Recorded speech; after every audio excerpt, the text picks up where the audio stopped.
vivre par la joie. Vivre par la joie du Seigneur Jésus-Christ. Ce n'est pas facile de vivre par la joie. Nous allons voir ce matin que vivre par la joie est un choix qu'il faut prendre tous les jours, à chaque moment. Et si vous êtes déjà là dans notre texte ce matin, Psaume 95, 95,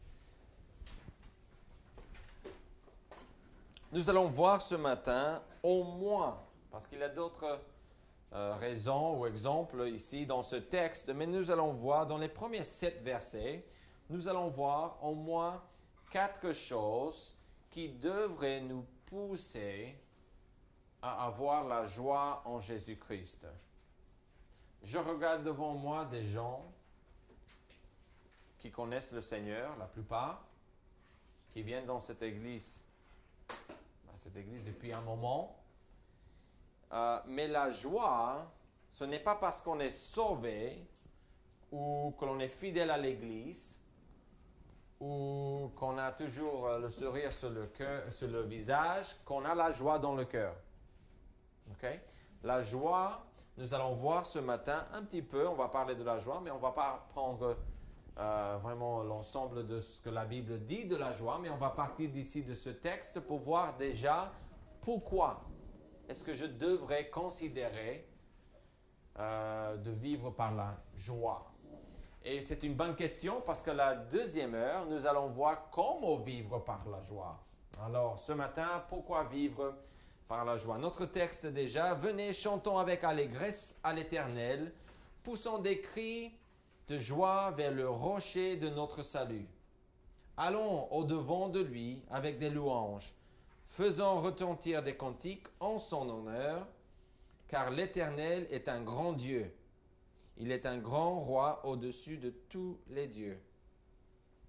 Il tient dans sa main les profondeurs de la terre, et les sommets des montagnes sont à lui. La mer est à lui. C'est lui qui l'a faite. La terre aussi, ses mains l'ont formée. Verset 6. Venez, prosternons-nous et humilions-nous, fléchissons le genou devant l'Éternel, notre Créateur, car il est notre Dieu. Et nous sommes le peuple de son pâturage, le troupeau que sa main conduit. Oh, si vous pouviez écouter aujourd'hui sa voix. Ça, c'est le texte aujourd'hui que nous avons devant nous pour cette étude ce matin. Et nous allons parler de la joie. Peut-être déjà en prononçant le thème, vous êtes peut-être déjà mal à l'aise. Est-ce que vous avez déjà rencontré quelqu'un que peu importe la situation de sa vie, cette personne refuse d'être content? Est-ce que vous avez déjà rencontré quelqu'un comme ça? Quand vous êtes avec cette personne, la seule chose que vous entendez, souvent, quand je dis la seule chose, c'est peut-être pas toujours, hein, peut-être une ou deux fois, ils ont laissé quelque chose partir de positif, mais ce n'était pas fait exprès. Oh, mes problèmes. Oh, là, là, là. Oh, là, là, là. Est-ce que vous aimez être avec des personnes comme ça? Non. Ma femme n'aime pas être avec moi quand je suis comme ça. Pas souvent, ok? Ok, je vous avoue. Mais des fois, ça arrive, ok? Je suis sur un médicament et je ne suis pas vraiment bien et à côté de la plaque, on dit, n'est-ce pas aussi? Mais ça, c'est un autre sens peut-être. Mais ça arrive. Mais ici, quand on est dans les psaumes, c'est un livre de louanges. On n'a pas un autre livre comme ça dans la Bible. On a d'autres versets qui nous appellent à la louange, qui nous appellent à être reconnaissants. Mais la joie, ça peut être quelque chose que l'on ressent. Oh, la joie d'avoir reçu de bonnes nouvelles, n'est-ce pas? La joie d'avoir réussi à quelque chose. Ça, on voit cette idée avec la joie dans la Bible, ok? Mais on a une autre idée, et c'est l'idée que la joie est un choix. Il n'y a rien dans votre vie qui peut vous empêcher d'avoir la joie de laquelle nous allons parler ce matin. Parce que cette joie est quelque chose qui parle de notre attitude, de notre point de vue, de notre confiance en Jésus-Christ. Et vous avez vu que l'appel est là, en verset 1. « Venez, chantons avec allégresse à l'Éternel, poussons des cris de joie vers le rocher de notre salut.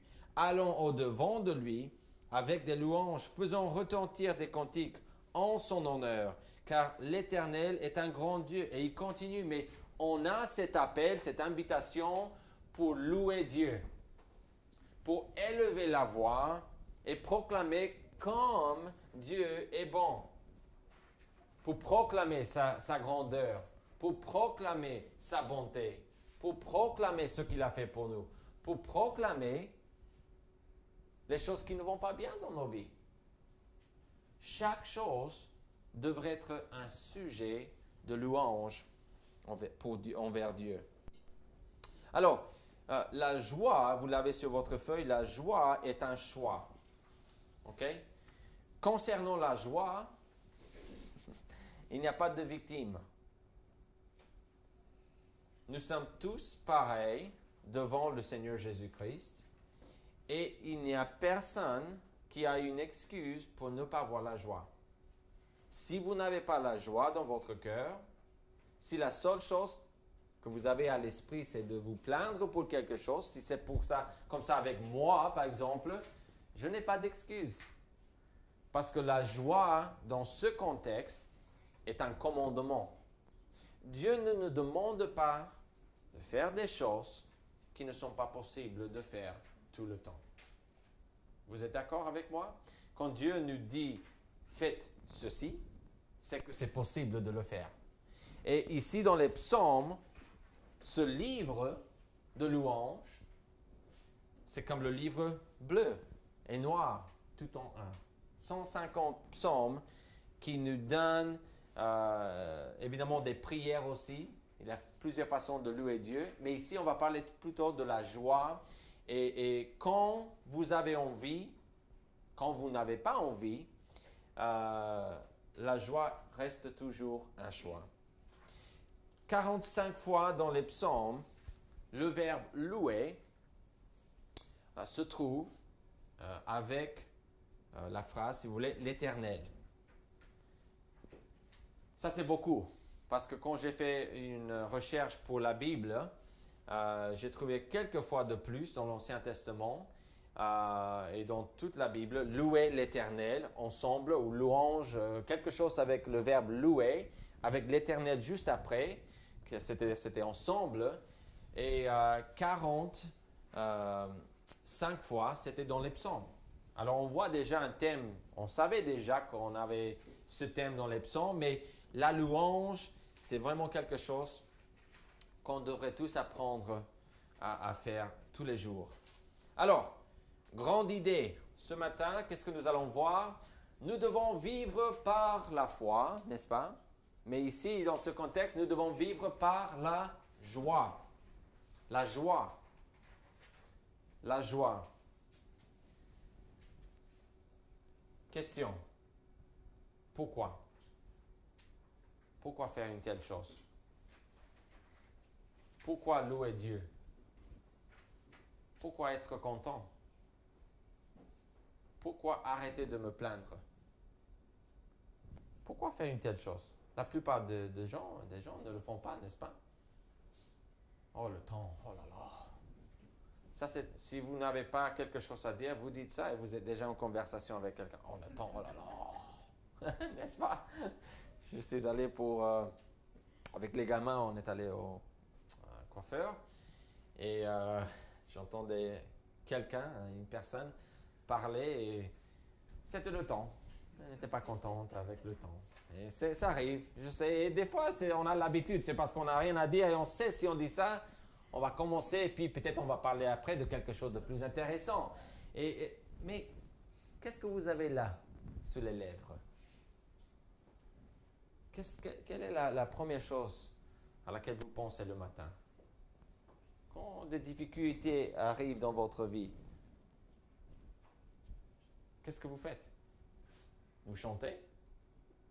Vous priez? Éventuellement, comme Paul et Silas en prison, à minuit, ils ont choisi de louer Dieu. On ne sait pas s'ils sont arrivés 11h59. Hein, on ne sait pas si ça a pris 1 minute ou si c'était plusieurs heures. Hein. Peut-être dans le texte, on a l'indice pour le temps. Hein, je ne me souviens pas. Qu'est-ce que nous faisons? Je pense qu'on pourrait tous faire une liste des choses qui ne vont pas dans notre vie. N'est-ce pas? Vous êtes comme ça? Moi, je pourrais. Je suis quelqu'un qui aime bien noter les choses, qui aime bien être bien organisé si c'est possible. Je ne vais jamais vivre d'une façon organisée, mais j'ai quand même mes petits plans sur papier. J'essaie de tout calculer pour l'église, pour les chansons et tout ça. Mais aussi, quand j'ai des problèmes, des soucis dans le futur, j'essaie de voir, de les identifier et d'essayer de faire quelque chose pour ne pas les avoir dans mon futur. Mais la joie, c'est un choix. Alors, pourquoi le faire? 4 choses. Verset 1 dit ceci. Venez, chantons avec allégresse à l'Éternel. Poussons des cris de joie vers le rocher de notre salut. Vous cherchez peut-être ce matin une raison pour fêter l'Éternel, une raison pour célébrer le Seigneur Jésus-Christ, une raison pour dire à quelqu'un d'autre, oui, ça va super bien aujourd'hui. Peut-être vous avez les pieds dans la boue quand vous dites ça. Oh, ça va, Dieu est bon, n'est-ce pas? Ici, numéro 1, son salut.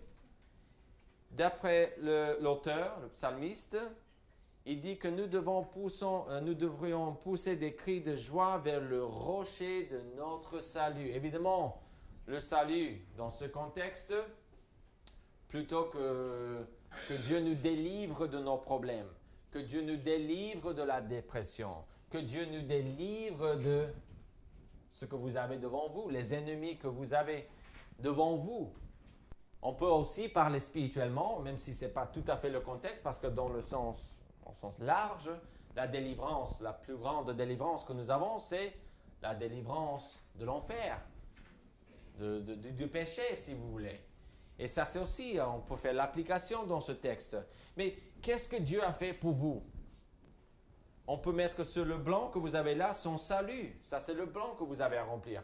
Nous pouvons louer Dieu parce qu'il a fait des choses pour nous. Qu'est-ce que Dieu a fait pour vous cette semaine? Qu'est-ce que Dieu a fait pour vous, cette année? Quelque chose, hein? Si vous ne pouvez pas me dire ce que Dieu a fait pour vous, même ce matin, c'est que vous n'êtes pas en train de voir vraiment, de chercher à voir ce que Dieu a fait pour vous. Dieu a fait, peut-être votre matin, le matin a mal commencé pour vous, je ne sais pas. Peut-être, je ne sais pas. Même quand c'est comme ça, vous avez une liste de choses que Dieu a fait pour vous. Chaque jour, il nous donne de ses bénédictions. Nous sommes toujours là. Des fois, peut-être on ne veut pas être là. OK? Ça, c'est une autre histoire. Mais nous sommes là. Nous avons toujours l'opportunité pour servir Dieu. Nous avons aussi d'autres bénédictions dans la vie, n'est-ce pas? Vous avez toute une liste chaque jour. Et c'est peut-être des fois les mêmes choses. Et de temps en temps, on a vraiment quelque chose de spécial. Mais pensez à ça ce matin. Il faut essayer. Il faut changer, en fait, de mentalité en tant que chrétien. L'idée n'est pas de ressembler le monde.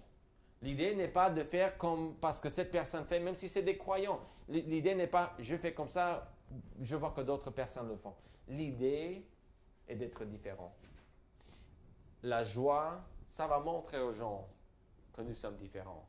Mais même s'ils ne voient pas, l'idée ici, c'est que nous avons le commandement de Dieu de le faire. Pourquoi? Pour son salut. Deuxième chose, sa grandeur.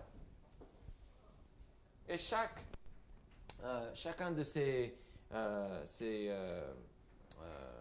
paroles, ces mots, ces thèmes, que nous voyons aussi son salut, sa grandeur, on a des exemples, on peut faire des applications dans nos vies. En parlant du salut, qu'est-ce que Dieu a fait? Est-ce qu'il vous a délivré de quelque chose cette semaine? Est-ce que vous aviez un fardeau devant vous et Dieu vous a aidé?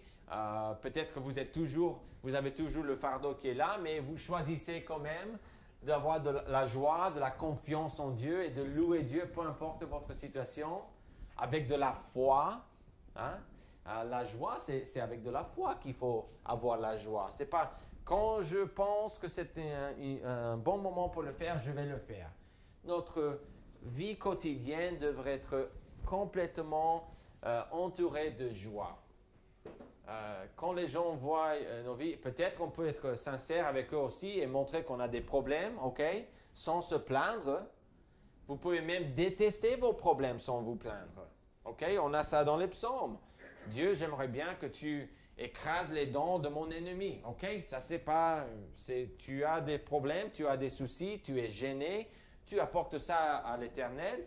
Ça c'est pas un problème. Mais de ne jamais être, je vais utiliser un autre mot, content, ou avoir la joie, ou de refléter une pensée positive aux autres, ça c'est un péché. Ça c'est un grave péché. De ne jamais vouloir vous exprimer pour le Seigneur Jésus-Christ, c'est un péché. Pourquoi? Parce qu'il est bon. Il nous délivre. Numéro 2, il est grand. Regardez verset 3. Car c'est la raison. Car l'Éternel est un grand Dieu. Dieu n'est pas petit. Dieu n'est pas petit. Peut-être votre Dieu est petit. Peut-être mon Dieu, des fois, je le fais comme s'il est petit. Mais en réalité, il n'est pas petit. Il est le même Dieu qu'on lit ici dans les pages de la Bible. Il est grand. Il n'est pas limité. Il n'a pas besoin de nous. Il n'a pas besoin de notre louange. Mais il le mérite. Il est grand. Regardez verset 3 encore. Il est un grand roi au-dessus de tous les dieux. Combien de dieux dans le monde? Beaucoup. Vrai Dieu, un seul, qui existe en 3 personnes. Mais des dieux, nous avons tous des dieux. N'est-ce pas? Vous me regardez bizarrement? Non? Est-ce que vous avez manqué de confiance en Jésus au moins une fois dans votre vie? Quel est l'objet de votre confiance quand vous avez manqué de confiance en Dieu? C'était vous-même? C'était quelqu'un d'autre? C'était de l'argent? C'était une situation? C'était l'espoir d'avoir quelque chose dans lequel vous avez mis votre confiance? Ça, c'est un Dieu. C'est quelque chose devant lequel vous avez dit, je me prosterne devant toi. Ça peut être les infos. On a des gens qui regardent les infos tellement, ils tiennent tellement aux infos que la seule chose qu'ils vont mentionner aux autres, c'est les infos. Et ce n'est pas un péché de communiquer ce que vous avez vu à la télé, attention. Mais Dieu mérite notre gloire. Il mérite nos paroles. Il mérite nos pensées. Et il faut comprendre ça. Dieu est grand. Il n'y a pas d'autres dieux qui sont plus puissants que lui. Il est le seul. Et pour ça, je devrais louer Dieu aujourd'hui.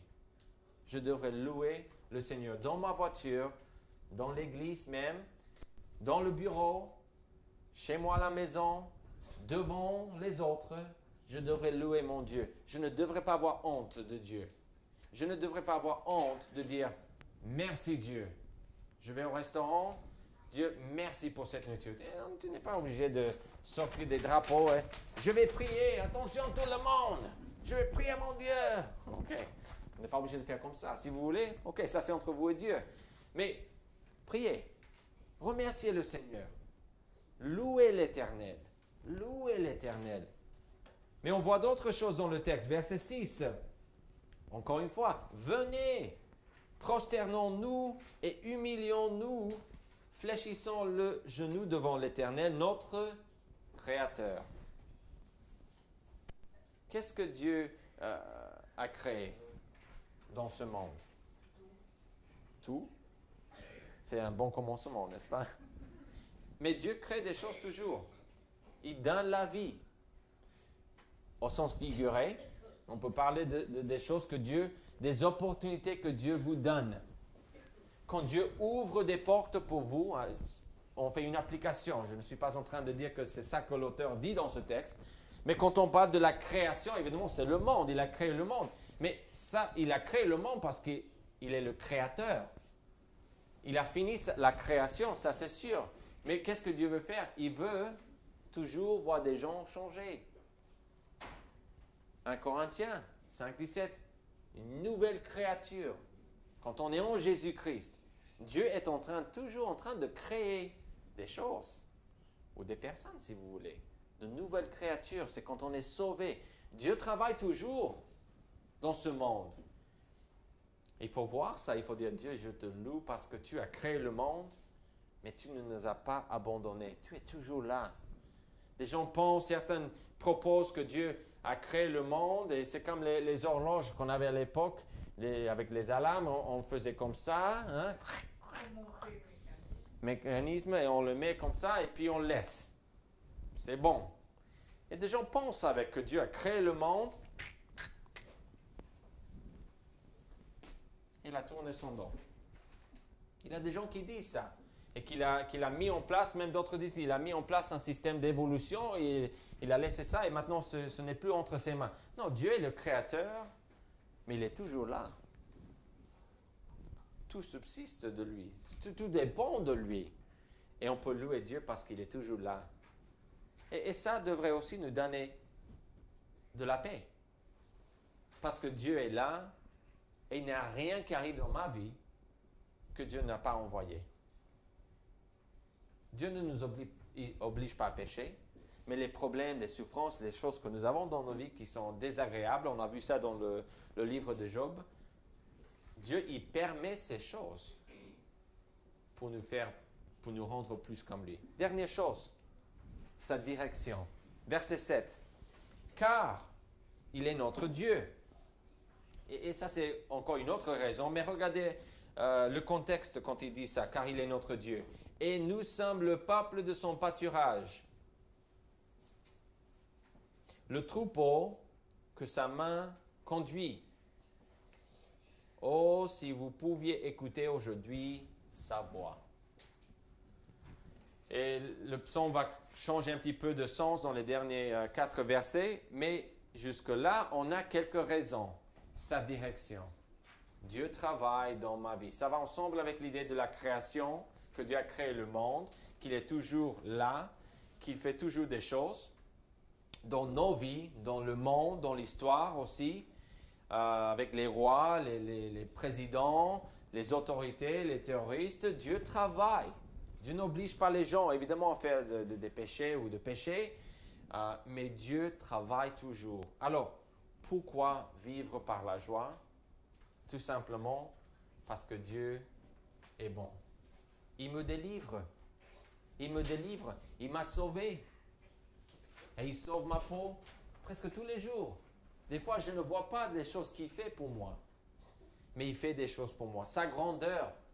Là, l'idée de grandeur en verset 3, c'était « Attention, nous ne sommes rien. C'est lui qui mérite la gloire. » Au lieu de chercher notre propre gloire et à toujours parler de nos problèmes et toujours parler de moi et de moi et de moi, on devrait arrêter ça et parler de lui. Parce que lui, c'est lui qui est Dieu. C'est lui qui est notre Dieu. Et nous devons nous humilier, nous prosterner. Nous devons, comme il dit là, fléchissons le genou devant l'Éternel, notre Créateur. Il faut se soumettre à lui.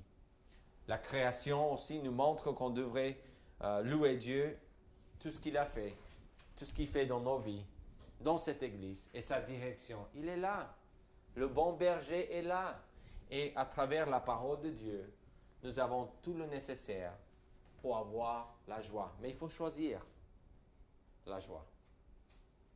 Ce n'est pas dans ce sens-là, ce n'est pas un sentiment, ce n'est pas une émotion, c'est un choix.